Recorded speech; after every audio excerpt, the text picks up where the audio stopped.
आप सभी का स्वागत है नेक्स्ट लेक्चर में। इस लेक्चर के अंदर भी हम कॉम्प्लेक्स कनेक्शन को सॉल्व करने की प्रैक्टिस करेंगे। हमारे पास ये सर्किट दिया हुआ है और हमारे को टोटल रेजिस्टेंस निकालना है। तो सबसे पहला स्टेप होगा कि हम इसके टर्मिनल्स पता कर लें, कहाँ से करंट अंदर जाएगा और कहाँ से बाहर। तो मैं कह रहा हूँ कि करंट यहाँ से अंदर जाएगा और करंट यहाँ से बाहर आएगा। तो ये समझने के बाद हम ये देखेंगे कि करंट कौन कौन सा रास्ता अपनाएगा। तो करंट पहले इस 10 ओम में से जाएगा, फिर इस 10 ओम के बाद 40 ओम में से जाएगा और फिर 5 ओम में से होते हुए इस 15 ओम में से होते हुए बाहर आ जाएगा। तो जब इस 10 में से जाएगा तो यहाँ पर ये प्लस का निशान लगाऊंगा मैं, यहाँ पर ये माइनस का लगाऊंगा। इसी तरह से जब वो 40 में जाएगा तो यहाँ पर प्लस का लगाऊंगा और यहाँ पर माइनस का लगाऊंगा। फिर यहाँ से इधर जाएगा तो ये मैं प्लस का लगाऊंगा और यहाँ पर माइनस का लगाऊंगा और यहाँ से होते हुए इधर जाएगा तो ये प्लस का होगा और ये माइनस का। करंट दूसरा रास्ता क्या ले सकता है कि यहाँ से 10 ओम में से जाए, फिर वो 20 ओम में से जाए, फिर यहाँ पर ये 5 में से होते हुए 15 में से होते हुए सर्किट से बाहर आ जाए। तो जब यहाँ पर इधर से जाएगा तो यहाँ पर ये प्लस माइनस यही लगेगा। फिर जब ये 20 में से जाएगा तो फिर यहाँ से होते हुए 5 ओम में से जाएगा तो ये प्लस माइनस आएंगे। जब इसमें से जाएगा तो यहाँ पर ये प्लस और इधर माइनस आएगा और फिर यहाँ से होते हुए प्लस माइनस इधर के होते हुए इधर से बाहर आ जाएगा। तो अब ये हमने प्लस माइनस लगा लिए हैं। अब हमारे को वही देखना है कि किस रेजिस्टेंस का माइनस किसके साथ कनेक्टेड है, किस प्लस के साथ कनेक्टेड है। जिस भी प्लस के साथ कनेक्टेड होगा वो उसमें क्या हो जाएगा, सीरीज़ कनेक्शन में आ जाएगा।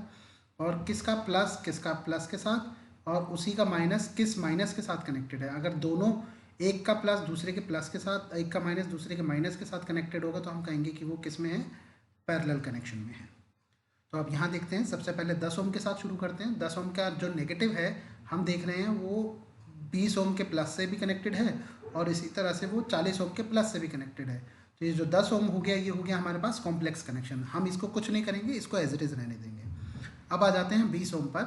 20 ओम का देख रहे हैं हम, 20 ओम का जो प्लस है वो 40 ओम के प्लस के साथ कनेक्टेड है और इसी तरह से 20 ओम का जो नेगेटिव है वो इस 40 ओम के नेगेटिव के साथ कनेक्टेड है।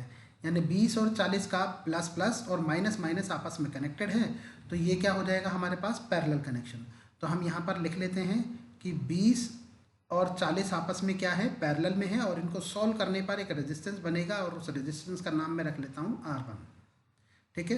तो अब नया सर्किट बनाएंगे जिसके अंदर हमारे को ये ध्यान रखना है कि 20 और 40 जहाँ पर कनेक्टेड थे वहाँ से हटा करके उनकी जगह पर क्या लगाना है, R1।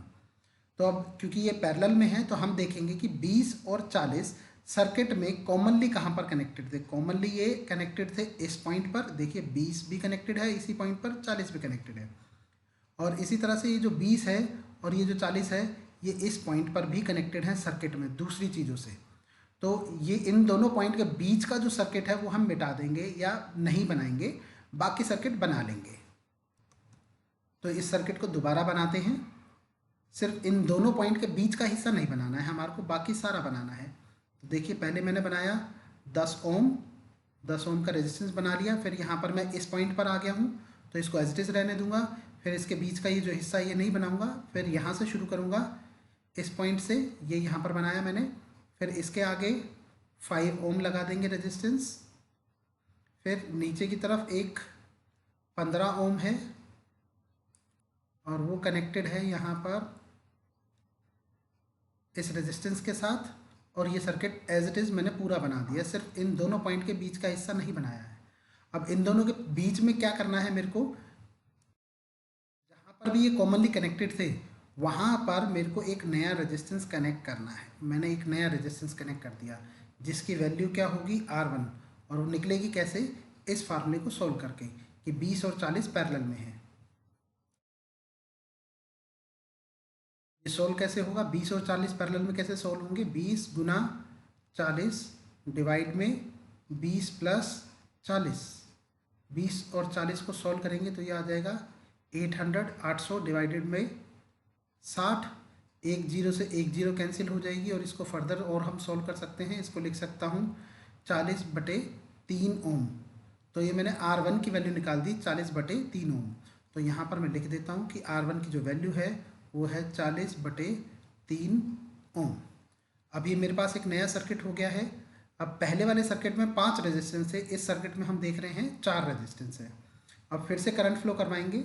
मैं यहाँ से मान लेता हूँ करंट अंदर जाएगा, यहाँ से करंट बाहर आएगा। जब यहाँ से करंट अंदर जाएगा तो ये हो जाएगा प्लस माइनस, फिर यहाँ से करंट होते हुए इधर आएगा तो ये हो जाएगा प्लस, ये हो जाएगा माइनस, फिर करंट इसके अंदर जाएगा तो ये हो जाएगा इसका प्लस, ये हो जाएगा माइनस, फिर यहाँ से होते हुए इधर जाएगा तो ये हो जाएगा इसका प्लस, ये हो जाएगा माइनस। तो अब देखते हैं कि किसका माइनस किसके प्लस के साथ कनेक्टेड है या किसका प्लस प्लस माइनस माइनस आपस में कनेक्टेड है। तो हम 10 ओम से शुरू करते हैं। 10 ओम का जो माइनस है वो डायरेक्टली कनेक्टेड है R1 के प्लस से, और ऐसे ही R1 का जो माइनस है वो 50 ओम के प्लस से कनेक्टेड है, यानी इसका माइनस इसके प्लस के साथ कनेक्टेड है। ऐसे ही इस 10 ओम का माइनस R1 के प्लस से कनेक्टेड है, यानी मैं कह सकता हूँ 10 और R1 क्या हो गए सीरीज़ में। इसी तरह से मैं कह सकता हूँ कि R1 और 5 ओम क्या हो गए सीरीज़ में। अब 5 ओम का भी जो नेगेटिव है वो एक सिंगल वायर से कनेक्टेड है 15 ओम के प्लस से, तो मैं ये कह सकता हूँ कि ये 5 ओम और 15 ओम भी सीरीज़ में है। तो इसका मतलब हो गया कि 10 R1 के साथ सीरीज़ में, R1 5 ओम के साथ सीरीज़ में और 5 ओम 15 ओम के साथ सीरीज़ में है। तो इनका जो टोटल हो जाएगा मैं लिख लेता हूँ R टोटल यानी RT, और क्योंकि ये सारे सीरीज़ में है तो इनको डायरेक्टली ऐड कर देंगे। 10 plus R1 plus 5 plus 15 directly add कर दिया मैंने।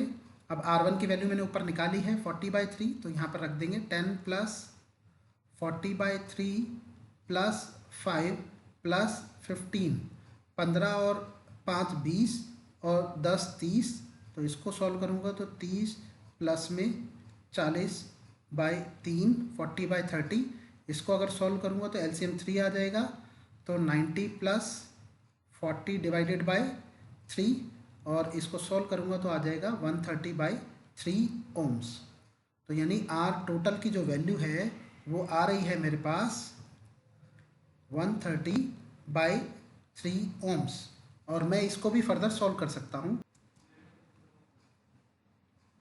इसको अगर मैं सॉल्व करूँगा तो ये आ जाएगा 43.3 ओम्स। तो ये आ गया रेजिस्टेंस इस पूरे सर्किट का, और ये हमने निकाला है using circuit reduction method. Circuit reduction method, इसकी अभी और प्रैक्टिस करनी है, देखते हैं नेक्स्ट लेक्चर के अंदर।